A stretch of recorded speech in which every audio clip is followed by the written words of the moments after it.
바울이 고린도에 있을 때 로마로 갈 계획을 이미 가지고 있었죠. 그리고 나서 로마로 내가 간다라고 고린도 교회에 머물 때 로마서를 쓴 거예요. 고린도 교회에 있을 때. 그래서 로마서 1장 10절에 보면 어떻게 하든지 이제 하나님의 뜻 안에서 너희에게로 나아갈 좋은 길 얻기를 구하노라 이랬습니다.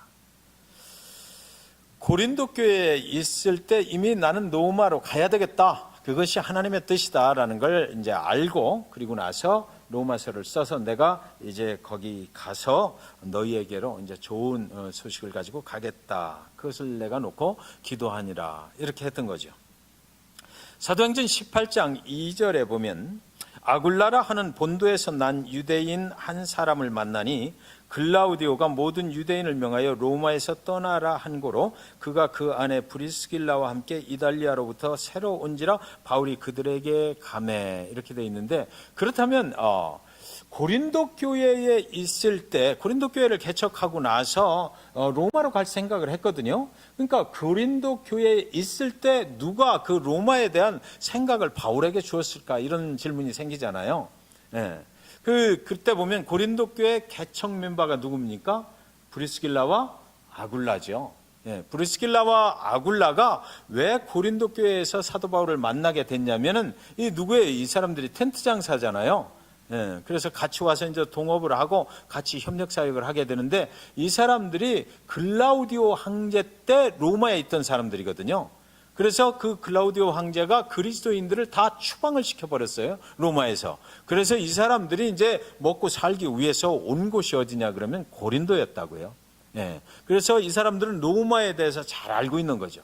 그러니까 사도 바울을 거기서 만나서 로마에 대해서 이야기를 해줬다 이거죠. 그러니까 그때 당시에 무슨 얘기를 했을까요? 로마에 가면 그리스도인들이 이미 있다. 예루살렘에 핍박이 시작될 때 그 핍박을 피해서 로마로 간 사람들이 있는데 거기서 이미 유대인도 있고 그리고 또 그리스도인들도 거기는 있다. 그래서 앞으로 로마에 가서 근데 굉장히 좀 혼잡한 그런 가운데 있으니까 사도 바울 같은 사람이 가서 이렇게 그들의 믿음을 굳건히 해주면 좋겠다. 이런 기도의 제목을 그때 당시에 나눴던 것 같습니다. 그래서 그때부터 사도 바울의 마음속에 내가 로마로 가야 되겠다. 그곳에 이미 있는 그리스도인들 그리고 또 그곳에 있는 가이사 황제를 만나서 내가 복음을 증거해야 되겠다. 이런 계획을 가지고 있었던 것 같습니다. 드디어 바울은 고난과 고난을 계속해서 엮어내는 거죠. 그래서 예루살렘에서 결박과 환난, 또 죽을 고비를 여러 가지 넘겨가면서 그 고난을 딛고 또 딛고 그래서 어디로 들어가요? 로마로 들어가는 거예요. 복음이 증거되는 길은 바로 이렇다라는 걸 성경이 우리에게 보여주고 있죠. 우리가 정말 내가 예수 그리스도를 증거한다라고 하는 것은 하기 싫은 일을 경험하면서 복음을 들고 나가야 된다라는 거죠. 내가 생각하는 대로 편하게는 안 된다라는 것입니다. 왜? 복음은 세상과 부딪히는 것이고 세상의 기득권층과 부딪힐 수밖에 없는 것이기 때문에 그렇다라는 겁니다. 그래서 바울은 고난을 딛고 또 고난을 딛고 또 광풍을 넘어서 그래서 드디어 로마에 들어가게 됐다라는 것입니다. 28장 16절에 우리가 로마에 들어가니 바울에게는 자기를 지키는 한 군인과 함께 따로 있게 허락하더라. 이 언뜻 듣기에는요 굉장히 바울에게 자유를 준 것 같잖아요.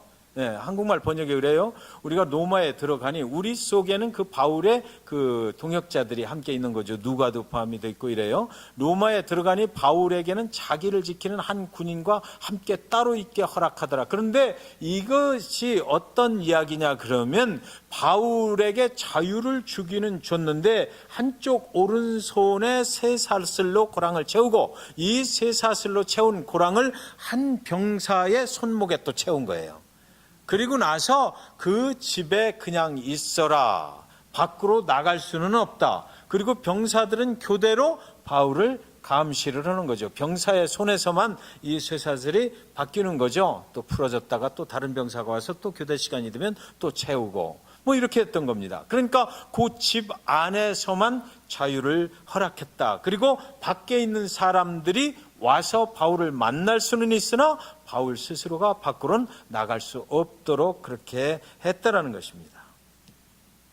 그동안에 로마에 오기 위해서 온갖 위험을 무릅쓰고 여기까지 왔어요. 죽을 고비를 수도 없이 넘겼습니다. 죄가 없지만 스스로 죄인이 되어서 착고를 차고 여기까지 온 것이에요. 그러나 로마에 왔다고 그래서 자기가 원했던 대로 금방 가이사 황제 앞에 나갈 수 있었던 것은 아니다 이거죠. 2년이 넘도록 가이사 황제 앞에 설 수가 없었습니다. 그래서 24시간 내에 그 병사들의 감시를 받으면서 자기가 원했던 그 시간을 기다려야만 했던 거예요. 그런데 이 바울의 성격상 그렇게 가만히 앉아 있을 사람이 아니더라는 것입니다. 그래서 이 바울은 또 거기서 일을 벌립니다. 자기가 나갈 수는 없으니까 그 로마에 있는 유대인들, 그 지도자들을 자기가 있는 그 가택 연금된 상태 그곳으로 모이라고 초청을 해요. 그들을 불러 모으는 것입니다. 그래서 로마에 살고 있는 유대인들을 자기 복음을 들어야 될 타겟 그룹으로 딱 선정을 한 거죠. 바울은 어디를 가든지 이 전략을 썼어요.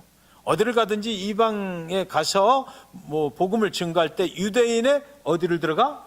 해당에 들어가거든요. 유대인의 해당에 들어가서 일단 유대인들하고 싸움을 붙습니다. 그래서 기존에 너희가 믿는 하나님 나도 믿는다 얘기를 하는 거죠. 그리고 구약에 있는 요새의 율법 나도 믿는다. 그리고 나도 너희와 똑같은 유대인이었다. 똑같은 하나님을 믿는다. 그리고 나서 그 다음에 뭐를 갖다 붙여요? 예수 그리스도, 그분이 너희가 기다리던 우리가 기다리던 메시아다 이렇게 나오면 그때부터 이들의 표정이 달라지는 거죠. 저놈을 죽여야 되겠다. 헛소리를 한다. 이단이다. 이렇게 됐던 거예요. 28장 17절 20절에 보면 사울 후에 바울이 유대인 중 높은 사람들을 청하여 그들이 모인 후에 이르되 여러분 형제들아 내가 이스라엘 백성이나 우리 조상의 관습을 배척한 일이 없는데 예루살렘에서 로마인의 손에 죄수로 내준 바 되었으니 로마인은 나를 신문하여 죽일 죄목이 없으므로 석방하려 하였으나 유대인들이 반대하기로 내가 마지못하여 가이사에게 상소하며 내 민족을 고발하라는 것이 아니니라. 이러므로 너희를 보고 함께 이야기하려고 청하였으니 이스라엘의 소망으로 말미암아 내가 이 쇠사슬에 매인 바 되었노라 이러거든요. 유대인들이 믿는 거 나도, 너희가 믿는 거 나도 똑같이 믿는 사람이다 얘기를 하는 거죠.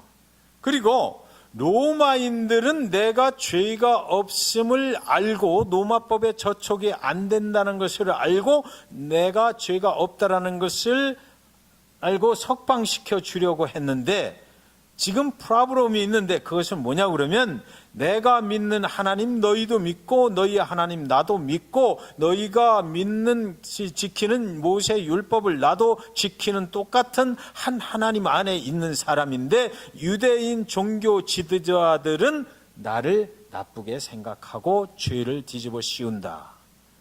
밖에 있는 사람들, 예수를 모르는 사람들은 내가 아무 죄가 없다라고 그러는데 하나님을 아는 사람들이 내 말을 믿으려 하지 않고 나를 이단으로 몰아붙인다라는 거죠.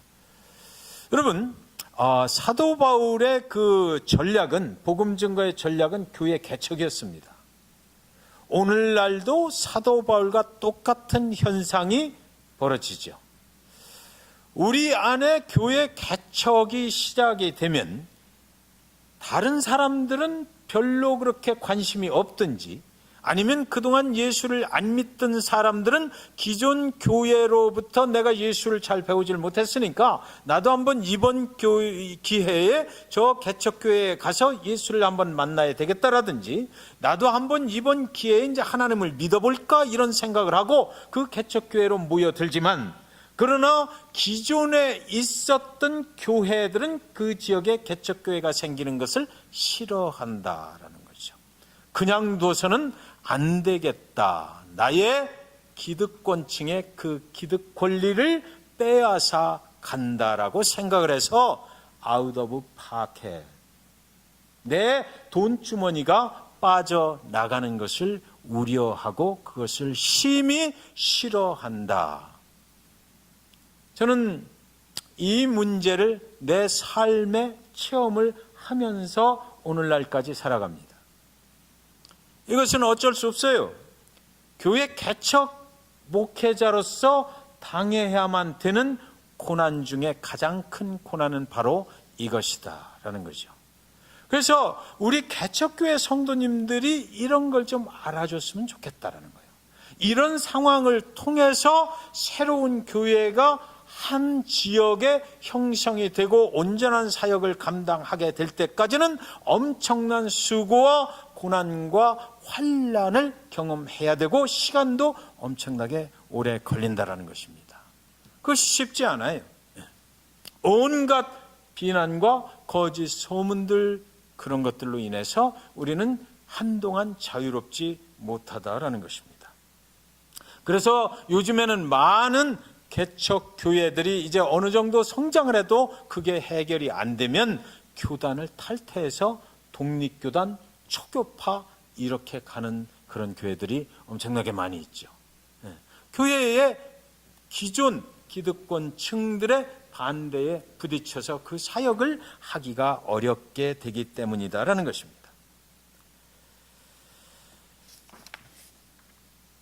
그런데 오늘 사도 바울이 이제 그 로마에서 유대인들을 초청을 했는데 그때 말하기를 뭐라고 말하냐면 상황은 이렇다.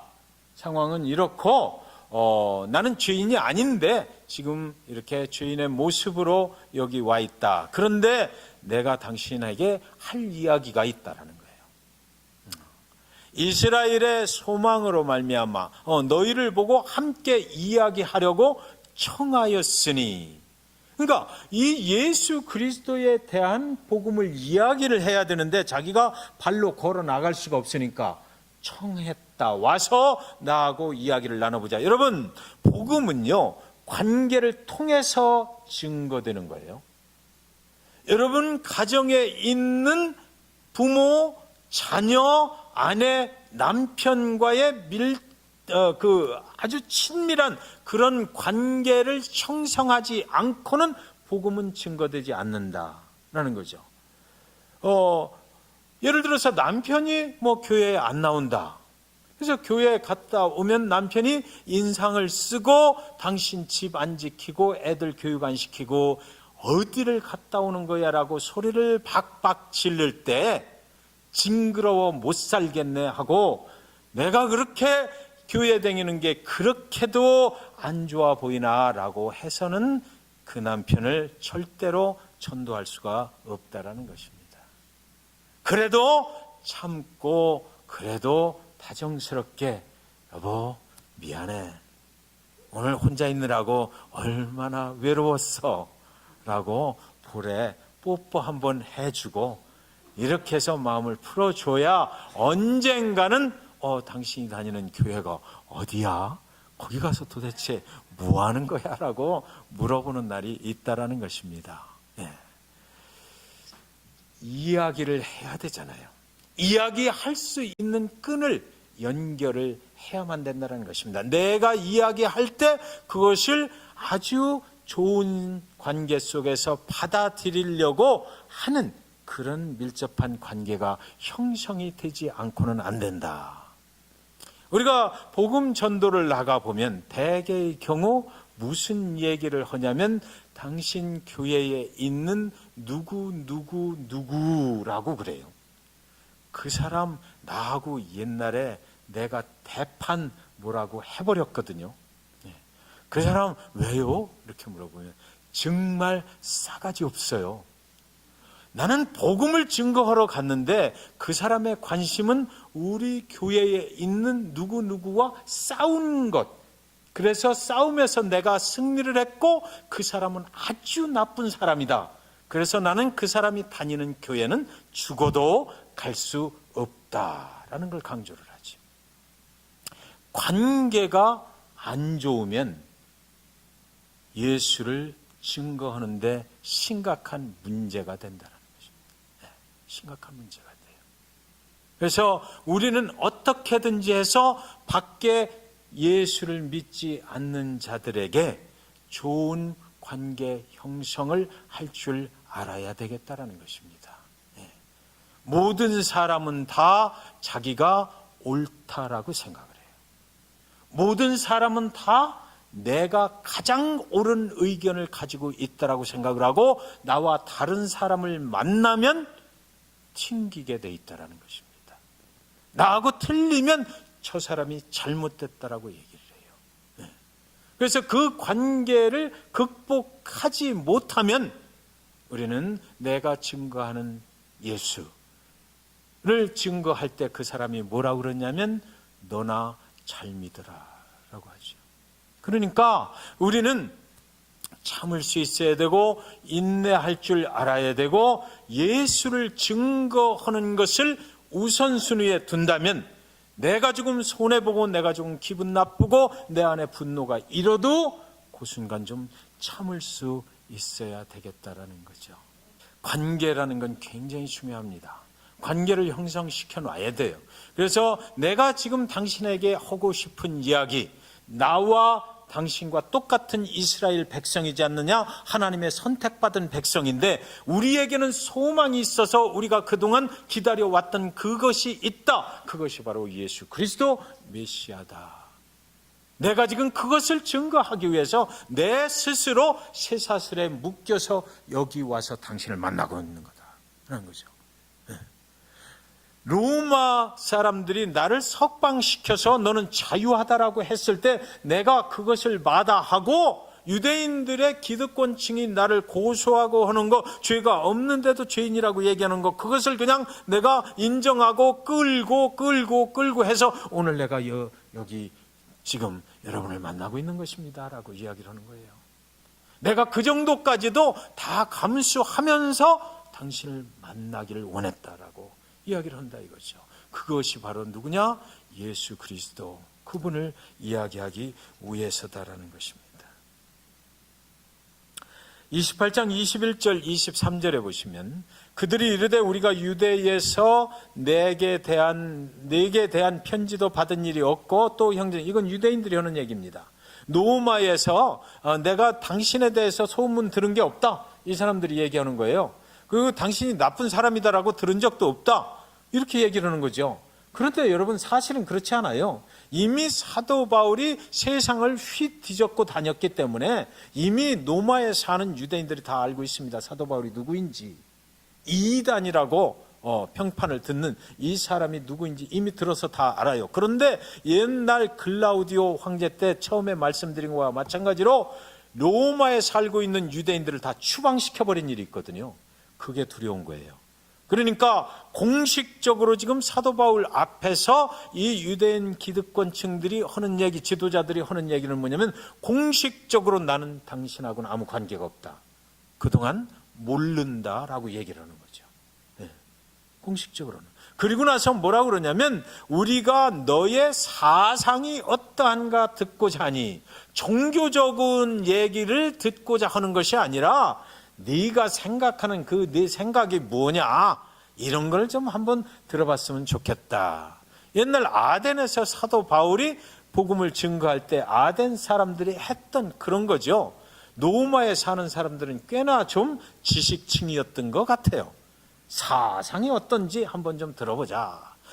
저도 목회하다 보면 나를 좀 설득할 수 있는 설교를 좀 해주세요, 이러는 분들 많이 계시거든요. 나를 좀 설득해 보세요. 내가 어디 모 대학 출신입니다 라는 거죠. 사상이 어떠냐, 논리적으로 그 복음을 좀 잘 좀 내 수준에 맞게 설명을 좀 해줘서 내가 납득이 가도록 해야 될 거 아니냐. 이 파에 대하여, 그러니까 이 사람들이 이미 알아요. 이 사도 바울이 이단파라는 것을 알아요. 그들이 날짜를 정하고 그가 유숙하는 집에 많이 오니 그래도 바울에 대해서 알기를 원했다라는 거죠. 그렇게 말은 했지만, 그래서 바울이 이 사람들이 모여왔어요. 그래서 그 시간과 날짜를 자기들이 정하고 다 모여온 겁니다. 그래서 바울이 여기서 아침부터 저녁까지 강론했다. 하루 왼종일. 여러분 생각을 한번 해보십시오.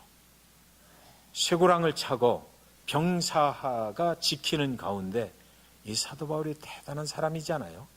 복음을 이야기를 하는 것입니다. 아침부터 저녁 늦게까지 계속해서 얘기하고 이 기회를 놓치면 안 된다라는 것 때문에 그는 이야기를 하는 것입니다. 자기의 상황과 전혀 관계없이 복음을 증거를 하는 거예요. 하나님의 나라를 증언하고 모세의 율법과 선지자의 말을 가지고 뭐를 얘기했다? 예수에 대해서 권하더라. 당신들이 알고 있는 하나님의 나라 다 똑같이 동의를 했겠죠. 그리고 모세의 율법 다 똑같이 아는 거 아닙니까? 그리고 선지자의 예언을 얘기하는 겁니다. 이제 메시아 예수가 이스라엘 왕으로 오실 날이 있다라고 구약에 분명히 선지자들 통해서 예언된 말씀 여러분도 다 아시지요. 알지요라고 그들이 동의를 했어요. 그 사람이 바로 내가 믿는 예수입니다. 십자가에 죽으신 예수, 그분이라고 설명을 했던 거예요. 그래서 예수에 대해서 권하더라. 이전에 로마에서 황제의 칙령에 의해서 그렇게 쫓겨났던 유대인이 있던 것들을 알고 거기에 모여든 사람들이 아주 조심스럽게 지금 듣고 있는 거죠.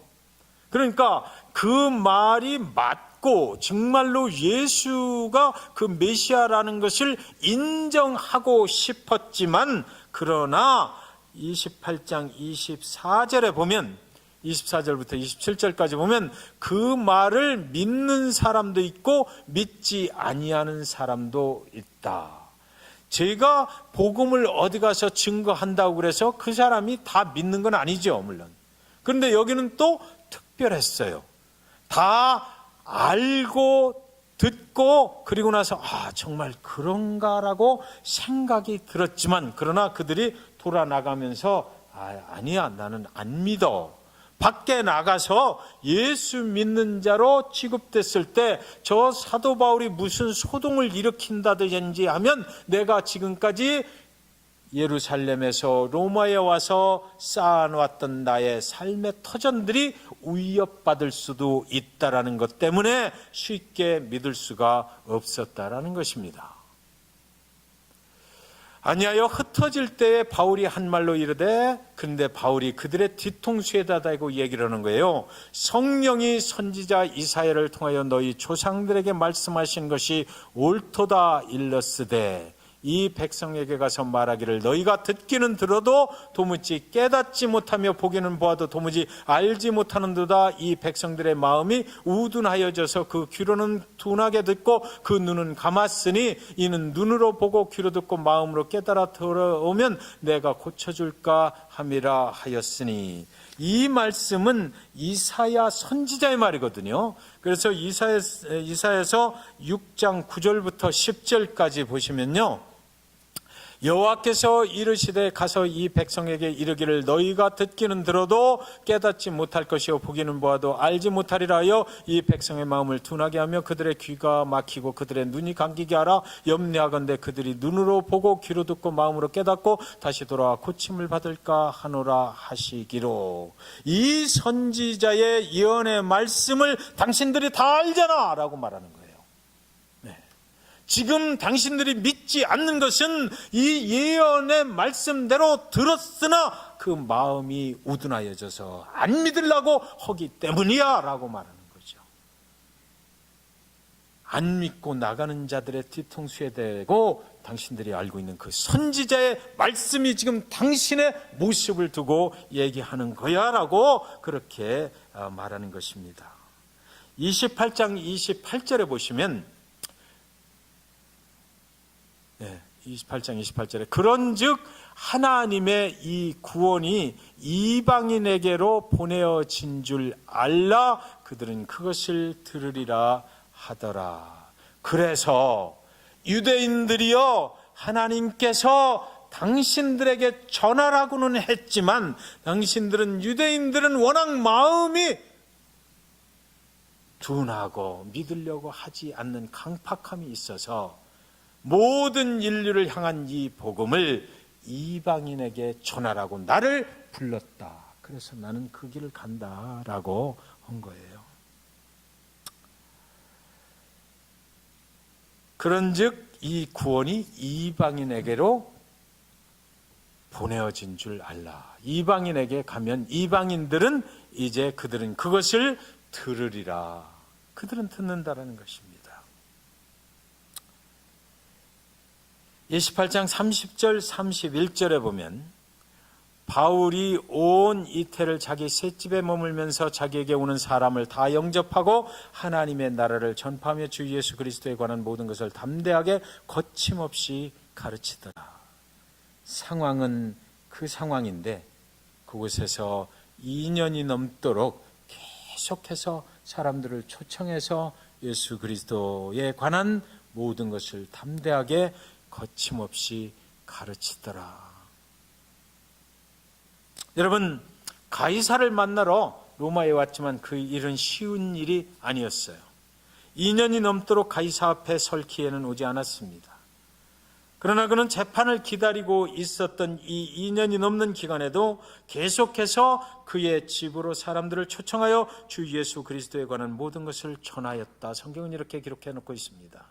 그때마다 믿는 사람도 있고 믿지 아니하는 사람도 있었을 것입니다. 여러분, 만약에 이때 사도 바울이 믿지 아니하는 사람들에게 집중을 했더라면 실망하고 절망해서 이 일은 계속할 수가 없었을 것입니다. 그렇게 전해진 복음이 얼마 후에 이제 로마의 콘스탄티누스 그 황제 때 기독교를 인정을 하고 로마의 공식 종교로 채택을 해버리는 그런 일이 벌어지는 거예요. 바울이 그때 2년 동안 믿거나 안 믿거나 하는 사람들을 향해서 계속해서 증거한 그 복음을 들은 사람들이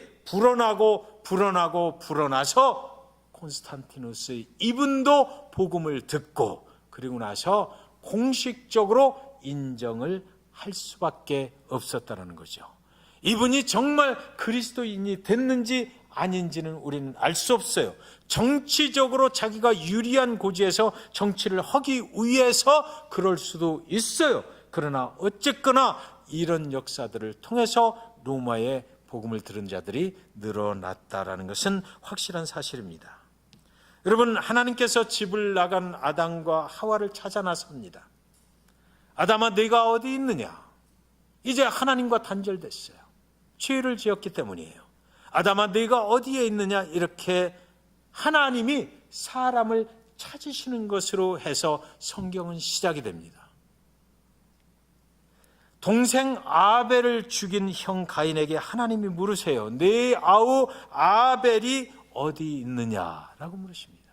사람을 찾으시는 하나님, 하나님께로 죄 지은 자가 다시 돌아올 수 있도록 하나님은 창세기에서부터 그 작업을 시작하셨다라는 거죠. 누가복음 15장에는 잃어버린 한 영혼을 애타게 찾으시는 그 하나님의 이야기가, 비유가 3개가 거기 기록이 되어 있습니다. 예수 그리스도 하나님의 아들을 죽이시기까지 하나님은 잃어버린 자들이 하나님께 돌아오기를 원하시는 것이 성경 전체의 이야기예요. 바울은 하나님의 잃어버린 자녀들을 찾기 위해서 하나님이 택하신 사람, 사도행전은 그 사도 바울의 이야기인 것입니다. 네가 어디에 있느냐? 하나님이 저와 여러분에게 지금 이 시간 묻고 계세요. 네가 어디에 있느냐? 여러분은 지금 어디에 있습니까? 복음을 들고 전하는 사도 바울이 갇혀 있는 감옥에 여러분 함께 계십니까? 바울이 연금되어 있는 감옥에서 사람들이 모여들 때에 그 바울의 사역을 돕고 있는 누가와 같은 사람의 모습으로 함께 계십니까? 바울은 이제 로마에서 잠시 감금 상태가 풀립니다. 그리고 나서 소아시아로 가요. 원래는 노마를 거쳐서 스페인으로 가려고 그랬거든요. 소아시아로 가서 거기 있게 되는데 잠시 동안 거기 있는 겁니다. 그때 여러분이 그 소아시아의 사도 바울과 함께 계실까요? 복음을 들고 가는 거죠. 브리스길라와 아굴라와 같은 교회 개척의 동역자가 되셔서 함께 하고 계십니까? 저와 여러분이 이제 예수 그리스도를 믿고 지금 있는 인생의 자리는 어디냐고 성경은 우리에게 묻습니다. 그리고 지금 그곳에서 무엇을 하고 있느냐고. 예수 그리스도를 믿고 내가 있는 곳은 어디이고 지금 그곳에서 무엇을 하고 있느냐라고 사도행전 이제 다 끝나면서 묻고 있는 거예요. 여러분이 있는 곳은 복음을 전하기 위하여 과연 어떤 일이 벌어지고 있는 곳이냐라는 거죠. 한국에 오늘 조금만 좀 시간을 쓰겠습니다. 마지막 시간이라 정리를 해야 되기 때문에 그래요. 한국의 100주년, 제가 아주 존경하는 목사님 중에 한 분, 책도 많이 쓰시고 100주년 기념교회 이재철 목사님, 여러분들 많이 들어보셨을 거예요. 이 목사님은 세상을 향해서 목적을 두고 살던 사람이거든요. 아주 사업도 크게 벌렸던 그런 분이세요. 그가 어느 날 술에 취해서 늦게 귀가를 했는데 잠을 자고 있는 아내 옆에 아내가 써둔 일기장이 있더래요. 그래서 그 일기장을 본 거죠.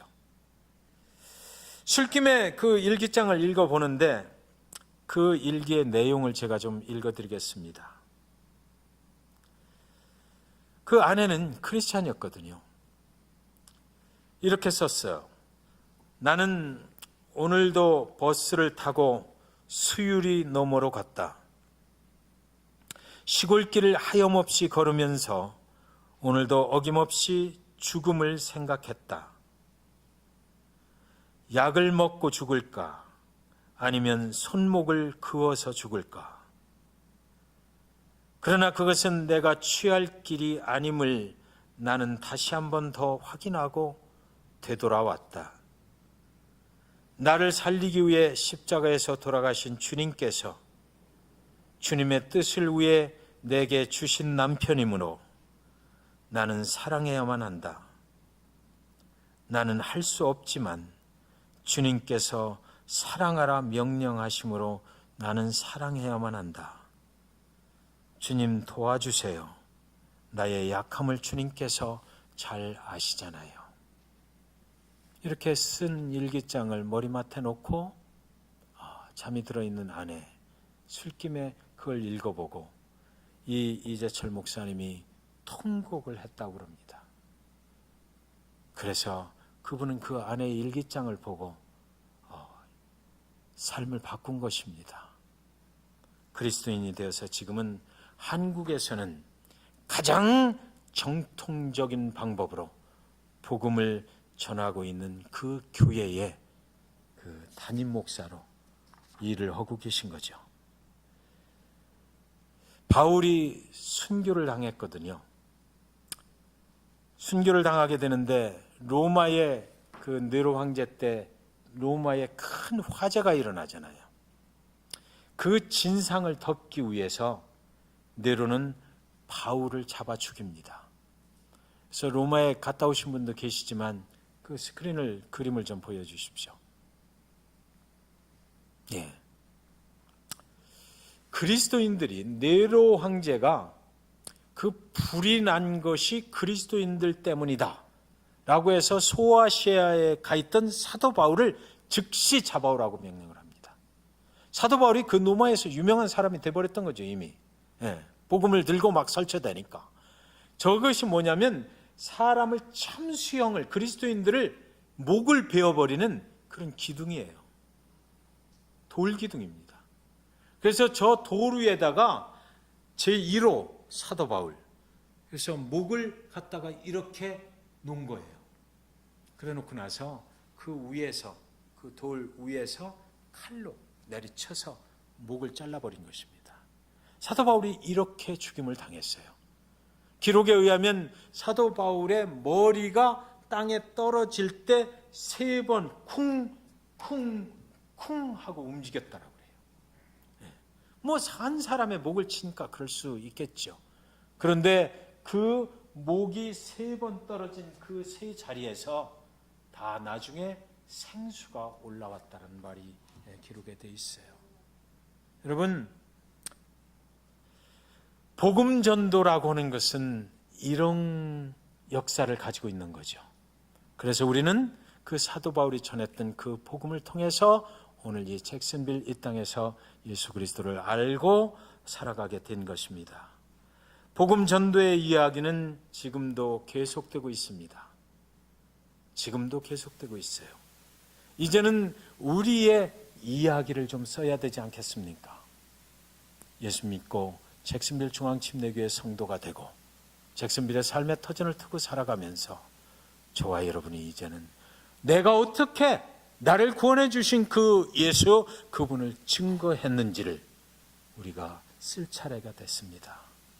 그저 그냥 구원받고 끝나는 것이 아니라 성경은 오늘 이야기합니다. 내가 지금 있는 곳이 어디며 너는 그곳에서 지금 무엇을 하고 있는가? 그곳에선 복음 때문에 어떤 사건들이 일어나고 있는가? 기도하겠습니다.